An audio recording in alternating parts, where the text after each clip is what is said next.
देख रहे हैं लाइव इंडिया हर्बल का खास कार्यक्रम बिहार स्पेशल। मैं हूं आपके साथ रेखा मिश्रा। प्रधानमंत्री नरेंद्र मोदी के बिहार दौरे को लेकर के तैयारियां जो है वो जोरों शोरों पर पटना में देखने को मिल रही है। लगातार बैरिकेडिंग जो है वो लगा दी गई है, सुरक्षा के पुख्ता इंतजाम जो है वो नजर आ रहे हैं। ऐसे में हम कह सकते हैं कि प्रधानमंत्री नरेंद्र मोदी की रैली को लेकर के तैयारियां जो है वो जोरों पर देखने को मिल रही है।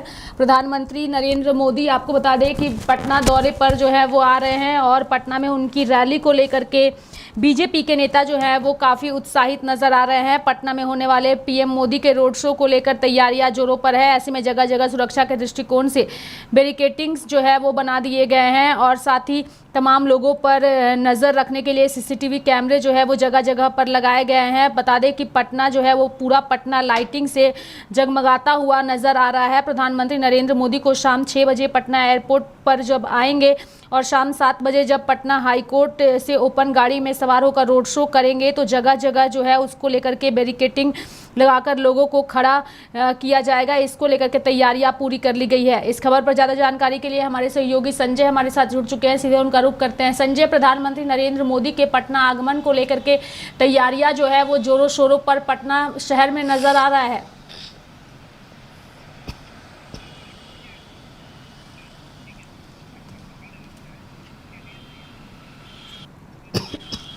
बिल्कुल रेखा, देखिए प्रधानमंत्री नरेंद्र मोदी के स्वागत में कोई कमी ना रह जाए, इसके लिए तैयारी जोरों पर है। जगह जगह पर बांस बल्ले से बैरिकेडिंग लगाए गए हैं सड़क के बाएं ओर और दाएं ओर। जिस रास्ते से प्रधानमंत्री गुजरेंगे पटना एयरपोर्ट पर शाम के 6 बजे और शाम के 7 बजे जो है वो रोड शो करेंगे। पटना हाईकोर्ट के पास पहुंचेंगे, जहां ओपन गाड़ी में सवार होकर वो सीधा डाक बंगला चौराहा होते हुए भट्टाचार्य रोड और एसपी वर्मा रोड होते हुए एग्जीबिशन रोड होते हुए वो बाकरगंज के इलाके में जाएंगे और नाला रोड, कदम कुआं, तमाम उन इलाकों में जाएंगे जहां पर घनी आबादी है पटना की, जहां पर घनी आबादी है, मार्केट का इलाका है, जहां पर भीड़ भाड़ वाला इलाका है। उन इलाकों में जा रहे हैं जहां पर प्रधानमंत्री, काफ़ी संख्या में लोग उनको देखने के लिए बेसब्री से इंतजार कर रहे हैं। लाखों लाख की भीड़ जो वहां पर देखने को मिल सकती है। तो ऐसे में प्रधानमंत्री के स्वागत में कोई कमी ना रह जाए, इसको लेकर खास तौर पर इसका ख्याल रखा गया है। वहीं बात कर ले सुरक्षा के, तो सुरक्षा की चाक चौबंद व्यवस्था की गई है। से दृष्टिकोण से देखा जाए तो जगह जगह पर सीसीटीवी कैमरे जो अभी विभाग के तरफ, पुलिस विभाग के तरफ से, पुलिस अधिकारियों की तरफ से जो सीसीटीवी यातायात के लिए, नियम के कानून के लिए लगाए गए हैं, उस वजूद भी एक्स्ट्रा कैमरे लगाए गए हैं क्योंकि उस भीड़ भाड़ इलाके में कोई अप्रिय घटना ना हो। आपको याद होगा कि पटना में गांधी मैदान में जब हुंकार रैली हुई थी उस वक्त बम ब्लास्ट हुआ था, जब वो प्रधानमंत्री नहीं थे, एक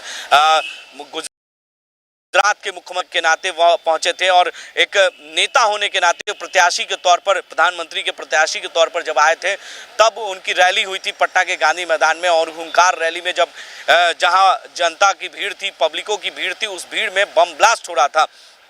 लेकिन उस भीड़ को किस तरीके से प्रधानमंत्री ने काबू किया था, अपने भाषण से, अपने विचारों से लोगों को मोहित किया था और उस भाषण को सुनने के लिए लगातार वहां पर मौजूद लोग के बीच में बम ब्लास्ट हो। उस वक्त उस पल का भी हमने तस्वीरें देखी थी, उस वक्त भी नज़ारा हमने देखा था कि किस तरीके से प्रधानमंत्री ने पूरी भीड़ को कंट्रोल किया था।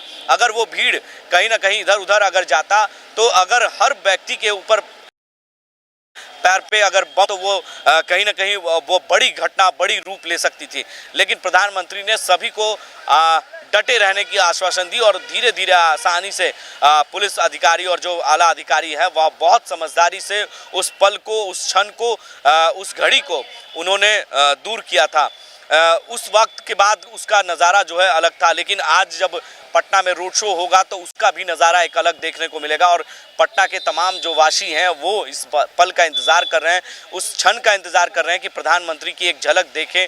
आज तक उन्होंने टीवी और सभाओं में उन्हें सुना होगा, लेकिन आज उन्हें बेहद करीब से देखने का मौका मिलेगा। तो ये पल वो जाने नहीं देना चाहते हैं। हमने कई दुकानदारों से भी बात की जो सड़क के किनारे दुकान हैं, फल सब्जियाँ और ठेले वाले, उनसे भी हमने बातचीत की तो उन्होंने साफ तौर से कहा कि 2 दिनों के लिए दुकान बंद करने का आदेश हमें दिया गया है सुरक्षा के दृष्टिकोण से और 2 दिनों तक हमारी दुकानें बंद रहेगी। कुछ लोगों ने इसका विरोध, कहा कि हम गरीब आदमी हैं, हम कमाने खाने वाले लोग हैं, हम रोज़मर्रा की ज़िंदगी इसी से चलाते हैं, अगर हमारी 2 दिनों तक दुकानें बंद रहेगी तो हम फिर अपना जीवन यापन कैसे कर पाएंगे। ये देश के प्रधानमंत्री आ रहे हैं, अच्छी बात है, खुशी की बात है, लेकिन कहीं ना कहीं वो लोग चाहते हैं कि हमारी दुकानें भी खुली रहे, लेकिन प्रशासन का साफ निर्देश है जो गृह विभाग से कड़े कदम उठाए जाते हैं। और रोड शो जिस वक्त नरेंद्र मोदी का जिस रास्ते से गुजरता है वहां की दुकानें जो है वो बंद रखने की हिदायत जो है वो दी जाती है, चूंकि पीएम है और देश के प्रधानमंत्री जब रोड शो करते हैं तो उनकी सुरक्षा जो है वो महत्वपूर्ण हो जाती है, तो उनकी सुरक्षा में किसी तरह की सेंधमारी ना हो इसको लेकर के प्रशासन जो है वो अलर्ट मोड पर काम करता है। और इसलिए प्रधानमंत्री नरेंद्र मोदी जब रोड शो करते हैं तो उस वक्त नज़ारा भी अलग ही नजर आता है, चूंकि सारी दुकानें जो है वो बंद रहती है, ठेले खोमचे जो है उस जगह पे नहीं होते और फिर लोगों को जो है बैरिकेडिंग लगा करके दूसरी तरफ खड़ा कर दिया जाता है। सुरक्षा की दृष्टि से देश के प्रधानमंत्री के लिए ये सारी चीजें जो है वो अनिवार्य हो जाती है। तो पटना में इस वक्त अगर हम बात करें संजय, तो किस तरीके की रौनक नजर आ रही है, क्योंकि जिस जगह से पीएम मोदी रोड शो करने वाले हैं वहां पर सुरक्षा के पुख्ता इंतजाम की जानकारी जो है वो हमें मिली है संजय।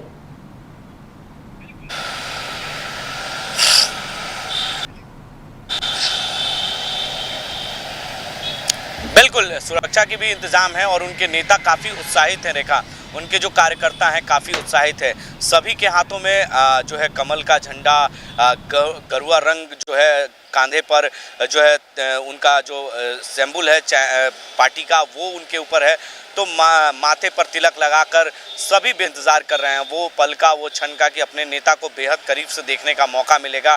देश के प्रधानमंत्री आ रहे हैं तो उस क्षण के लिए लोग उसके लिए पार्टी दफ्तर को भी काफ़ी अच्छे तरीके से सजाया गया है, सुंदर तरीके से लाइटिंग से, और पार्टी दफ्तर में टेंट पंडाल लगाए गए हैं। उस दिन जो लोग आएंगे उनके कार्यकर्ता नेता, उनके लिए खाने पीने की भी व्यवस्था की गई है और उन्हें टेंट पंडाल में बैठने की व्यवस्था की गई है। तो पटना में जब वो आएंगे पटना एयरपोर्ट पर स्पेशल विमान से, उसके बाद जो 6 बजे वो सड़क मार्ग से गुजरेंगे और सड़क मार्ग से गुजरने के दौरान जो है ओपन गाड़ी में जब वो सवार होंगे उस वक्त सभी का अभिवादन स्वीकार करेंगे। जब प्रधानमंत्री नरेंद्र मोदी का स्वागत करने के लिए एक एक नेता, एक एक कार्यकर्ता खड़े होंगे, ढोल नगाड़ों की आवाज़ सुनाई देगी। आज तो नमो मेहंदी भी लगा रही हैं बीजेपी की जो महिला मोर्चा की नेत्री हैं, कार्यकर्ता हैं, वो महिला जो है नमो मेहंदी लगा रही हैं, उस अपने प्रधानमंत्री के लिए मेहंदी लगाने का काम कर। तो ऐसे में कहीं ना कहीं उस क्षण के लिए, उस पल के लिए वो इंतजार कर रही है कि हम देश के प्रधानमंत्री को बेहद करीब से देखने का मौका मिलेगा।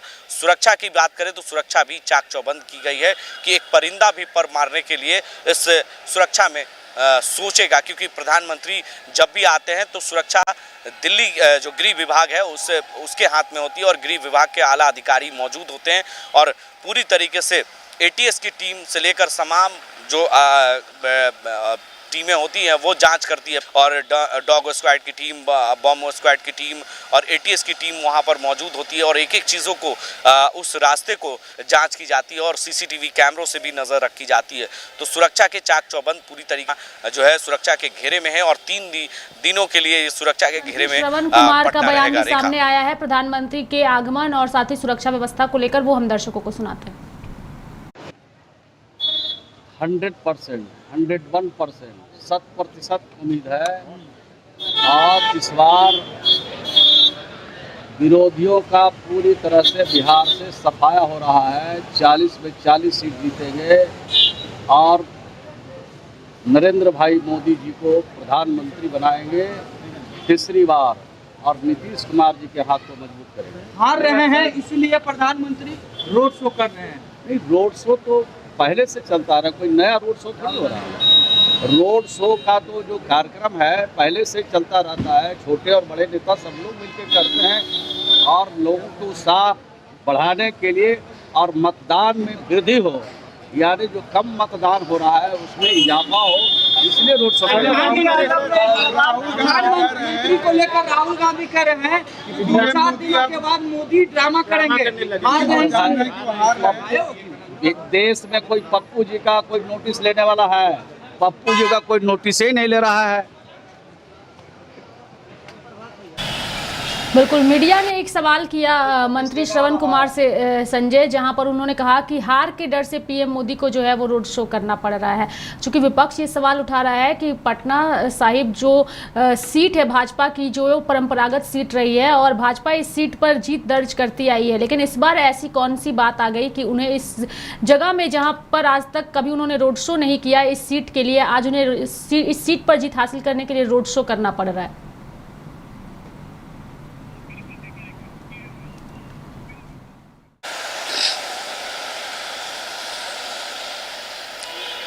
बिल्कुल, देखिए रेखा, क्योंकि पटना साहिब में शंकर प्रसाद का विरोध हो रहा है, क्योंकि वर्तमान में वो सांसद हैं और 2 बार से वहां से जीतते आ रहे हैं, तीसरी बार भी उनकी हैट्रिक लगेगी। तो ऐसे में कहीं ना कहीं इस बार कांटे की टक्कर है। पटना साहिब से मीरा कुमार के जो बेटे हैं वो मौजूदा से प्रत्याशी हैं कांग्रेस से। तो इस बार कहीं ना कहीं रवि शंकर प्रसाद का काफ़ी विरोध देखा जा रहा है, क्योंकि वो ज़्यादातर समय दिल्ली में देते हैं और पटना साहिब में वो नहीं दे पाते हैं। इसलिए पटना साहिब इलाका है और पटना साहिब ग्रामीण क्षेत्रों में खास तौर पर उनका विरोध हो रहा है, क्योंकि जब भी उस इलाकों में कोई भी आपदा आती है तो वो नज़र नहीं आते हैं। इस वजह से उनकी नाराज़गी है कि वो कोई भी चीज़ अगर अपने सांसद को खोजना चाहते हैं किसी भी कार्यक्रम में या किसी भी ज़रूरत पे, तो वो नहीं मिल पाते हैं। पटना में उनका आवास है बोरिंग रोड में, लेकिन वो बहुत कम समय पटना में देते हैं और ज़्यादातर उनकी वक्त जो है वो दिल्ली में गुजरती है, क्योंकि वो पेशे से वकील भी हैं। तो ऐसे में सीनियर वकील होने के नाते जो है वो सीधे तौर पर कह सकते हैं कि वो दिल्ली में वक्त ज़्यादा देते हैं। तो इसी वजह से रविशंकर प्रसाद जो है खास तौर पर सांसद होने के नाते वो नहीं जनता के बीच जाते हैं, जिसकी वजह से नाराजगियां उन्हें देखने को मिलती है और उनका विरोध उनको झेलना पड़ता है। इस वजह से इस बात की जो है आला कमान को लगातार दिशा निर्देश मिल रहा था, सूचनाएं मिल रही थी और दिशा निर्देश मिलने के बाद जो है प्रधानमंत्री को इस चीज़ों को कमान अपने हाथों में लेना पड़ा और इसकी वजह से प्रधानमंत्री लगातार बिहार आ रहे हैं और बिहार के दौरे पर है। पिछले चुनाव की बात करो तो पिछले चुनाव में भी 40 में से 39 सांसद बीजेपी को मिला है, यानी एनडीए को मिला है, लेकिन इस बार स्थितियां कुछ बदली दिख रही है। आपको मोदी लहर 2014 और 19 में देखने को मिला होगा, लेकिन इस बार मोदी लहर नहीं दिख रहा है। लोग जरूर कह रहे हैं, लेकिन जनता के अंदर 400 पार का मिशन जो है वो कहीं ना कहीं दिख रहा है कि 400 पार वो नहीं होने वाला है। जहां पर समीकरण की बात करें तो आप सबसे ज़्यादा अगर समीकरण देख लें तो सबसे ज़्यादा लाला जो कज हैं और उनका वोट बैंक ज़्यादा है पटना साहिब में। लगभग 5 लाख के आसपास पटना साहिब में जो है वो कायस्थ समाज है। उसके बाद जो है वो यादव हैं, मुसलमान हैं और बनिया समाज है। तो ये समीकरण कहीं ना कहीं खेल बिगाड़ सकता था, जिसके वजह से इसी वजह से प्रधानमंत्री नरेंद्र मोदी को अपने हाथों में ये कमान लेना पड़ा और रोड शो करने के लिए वो पटना आ रहे हैं। इसी वजह से विपक्ष जो है निशाना साध रहा है, क्योंकि विपक्ष के पास जो है वो हैं घेरने के लिए प्रधानमंत्री नरेंद्र मोदी को, क्योंकि प्रधानमंत्री जो है इसको लेकर प्रधानमंत्री पे सवाल पूछ रहे हैं विपक्ष कि आखिर प्रधानमंत्री आ रहे हैं तो मुद्दे की बात क्यों नहीं कर रहे हैं। देश में महंगाई है, बेरोजगारी है, नौकरियां हैं, रोजगार, सभी मुद्दे पर घेरना चाहिए। आप जीएसटी देख लीजिए। आज ही हम जब सुरक्षा के दृष्टिकोण से खबर बना रहे थे, प्रधानमंत्री के आगमन को लेकर, तैयारी को लेकर खबर बना रहे थे, तो वहाँ पर जो पब्लिक थे, वहाँ पब्लिक प्लेस में जहाँ पर मौजूद थे, वो सीधे एक ही सवाल कह रहे थे कि कफन पे भी जीएसटी देना पड़ रहा है। अगर आप खाने की चीज़ पसंद करते हैं तो उस पर जीएसटी देना पड़ता है। आप मनोरंजन के लिए सिनेमा घर में जाते हैं तो जीएसटी देना पड़ता है। तो यहाँ आम पब्लिक का सवाल है, जनता का सवाल है कि आखिर हर चीज़ों पर जीएसटी क्यों? आखिर जीएसटी देना पड़ रहा है सरकार को, लेकिन इसका फ़ायदा जनता को नहीं मिल पा रहा है। कहीं ना कहीं ये तमाम सवाल उनके जहन में था। भले वो हमारे कैमरे पर आकर सवालों का जवाब नहीं दे पाए, नहीं बोल पाए, लेकिन वो ऑफ द कैमरा कहते कि प्रधानमंत्री से आप लोग ये सवाल क्यों नहीं पूछते हैं? आखिर प्रधानमंत्री से सवाल बनता है या नहीं बनता है? देश की जनता उनसे पूछ सकती है कि नहीं पूछ सकती है? वो वोट मांगने आ रहे हैं, जो नौकरियों की बात कर रहे हैं, योजना में आप 5 साल 4 साल दे रहे हैं, लेकिन आप नौकरियां 15 साल की मांग रहे हैं। या आखिर क्यों 75 साल के होने के बाद आप 15 साल की नौकरियां मांगते हैं?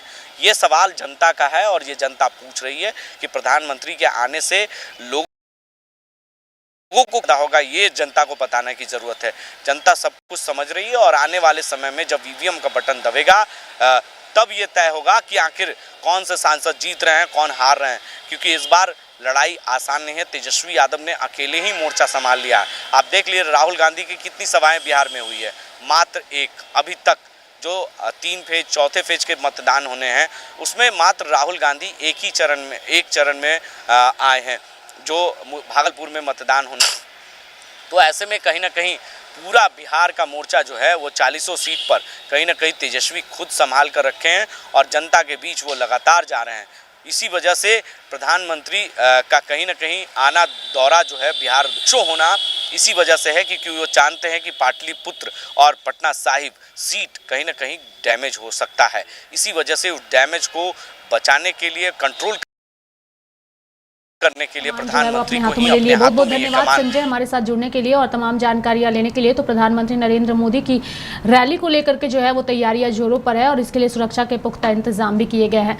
बढ़ेंगे आगे और बात करेंगे तेजस्वी यादव की। दरअसल चिराग पासवान के आरक्षण को लेकर के उठाए हुए सवालों का तेजस्वी यादव ने जवाब देते हुए चिराग पासवान पर हमला बोला है। और देखिए, इस पे ज्यादा हमको टिप्पा टिप्पणी नहीं करना है। चिराग पासवान जी तो खुद ही कहते थे कि भाई जो संपन्न दलित है उसको आरक्षण वापस लौटा देना चाहिए। और मोदी जी ने जो चिराग पासवान के साथ जो किया है, उनके पिताजी की मूर्ति को फेंकवाया, उनको घर को खाली करवाया, उनके पार्टी को तोड़वाया, उनके पार्टी का जो सिंबल बंगला था उसको छीनने का काम किया, उनके घर में चाचा भतीजे में लड़ाई लगवाई। फिर भी जो है चिराग पासवान जी मोदी जी के हनुमान बने हुए हैं। कोई भी खुदगर्ज आदमी अगर होता तो मोदी जी के साथ नहीं रहता, लेकिन पता नहीं चिराग पासवान जी की अपनी सोच स्वतंत्र है किसी के साथ भी रहने के लिए। लेकिन आरक्षण के बारे में चिराग पासवान जी को थोड़ी सी भी जानकारी नहीं है और ना ही आरएसएस के बारे में उनको इतिहास की जानकारी। थोड़ा आरएसएस के बारे में जानकारी प्राप्त कर लेनी चाहिए और जानकारी उनको तभी प्राप्ति हो सकती है जब अपने पिताजी का, रामविलास जी जो हम सबों के नेता थे, उनके भाषणों को वो सुने। उनका भाषण जो है रामविलास पासवान जी का, चिराग पासवान जी पहले सुने, समझे। उनके पिताजी ने कई बार ये बात कही कि बीजेपी आरक्षण को समाप्त करना चाहती, दंगाई पार्टी है, इसके कारण उन्होंने केंद्रीय मंत्रिमंडल से इस्तीफा भी दिया था। तो ये सब लोग जानते हैं, लेकिन चिराग पासवान जी बेचारे नादान है ना, वो इधर उधर कोई भटका देता तो भटक जाते हैं। थोड़ी जानकारी ले करके बात करनी चाहिए। मोदी जी है तो लोकतंत्र और संविधान पर खतरा है, ये यथार्थ है, सच्चाई। कान बंद कर करके नहीं रहना चाहिए, आंख बंद करके नहीं रहना चाहिए, आंख खोल के, कान खोल करके देखना चाहिए कि भाजपा के नेता, सांसद, कैंडिडेट बार बार इस बात को कह रहे हैं 400 पार लाओ और हम संविधान को बदलेंगे।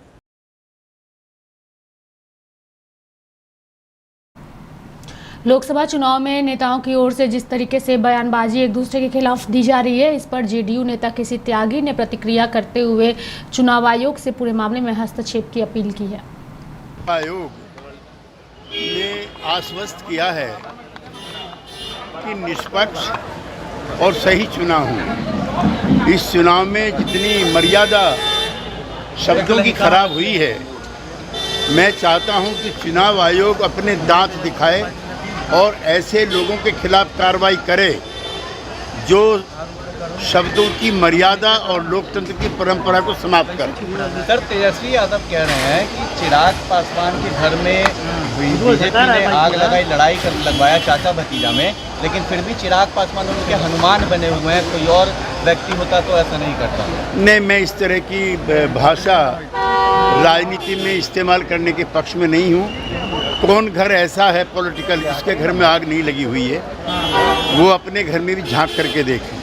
तेजस्वी यादव लगातार अपना कमर दर्द का बात कर रहे हैं, चुनावी सभा में बेल्ट दिखा रहे हैं, क्या मायने?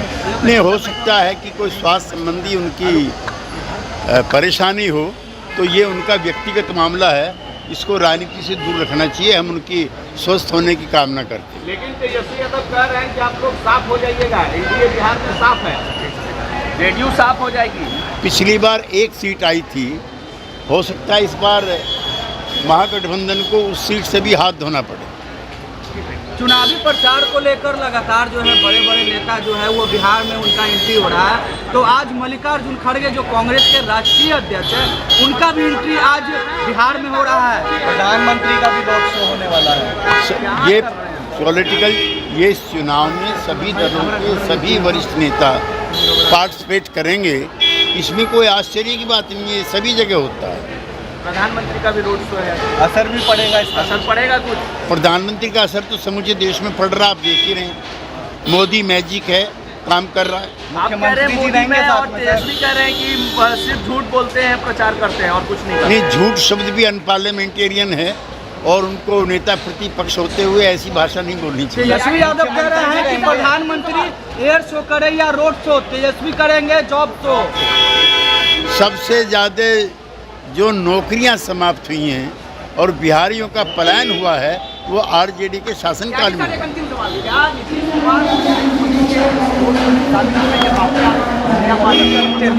नहीं, मेरी इस विषय में उनसे कोई चर्चा नहीं हुई है, लेकिन प्रधानमंत्री और मुख्यमंत्री दोनों एक साथ मिलकर के काम कर रहे हैं, इसमें किसी अफवाहबाजी की गुंजाइश नहीं है। धन्यवाद।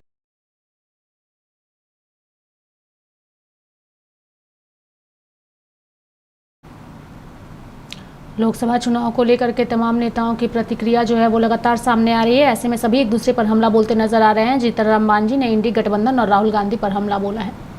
जो हारने वाला होता है ना, वही कहता है कि अबरी बार आवेगा हम हरा देंगे। तो कहने का मतलब राहुल गांधी जी और इंडी के लोग समझ गए हैं कि हम लोगों का सुखड़ा साफ हो गया है, इसलिए वो लोग प्रलाप कर रहे हैं। तेजस्वी यादव चिराग पासवान को लेकर एक बयान दिए हैं, कहे हैं कि चिराग पासवान घर बीजेपी ने लड़ाई का लगवा दिया, चाचा भतीजे में लड़ाई लगवाई, फिर भी वो मोदी के हनुमान नहीं लगाए हैं। चिराग पासवान अपने को कहे हैं नरेंद्र मोदी के हनुमान हैं और बहुत ठीक से कंपेनिंग कर रहे हैं एनडीए की जीत। मतलब हम समझाते हैं, तेजस्वी कह रहे तो खुदगर्ज इंसान बीजेपी के साथ नहीं रहता। तेजस्वी यादव ने कहा है कि खुदगर्ज इंसान होता तो नहीं रहते। तेजस्वी करेंगे जॉब शो। कौन जॉब शो किए? 5 गो विभाग उनको मिला था, उन्होंने किया था। 15 साल उनके माता पिता रहे, कितने का अपॉइंटमेंट किया था? ये नीतीश कुमार जी ने जो कार्रवाई की उसी को लेकर के बार बार वो कह रहे हैं हमने वैसा किया है। क्या संविधान में डिप्टी चीफ मिनिस्टर का कोई अस्तित्व है क्या? जब चीफ मिनिस्टर नहीं चाहेगा तो डिप्टी मिनिस्टर कौन होता है? लेकिन जो लोग को भरमा रहे हैं, लोग समझते हैं कि बिहार के मतदाता बुद्धू हैं, लेकिन बिहार के मतदाता संविधान के ज्ञाता हैं, वो अपने में सुधार कर रहे हैं। तो मेरे साथ इस बुलेटिन में फिलहाल इतना ही। तब तक के लिए आप देखते रहिए लाइव इंडिया हर पल। नमस्कार।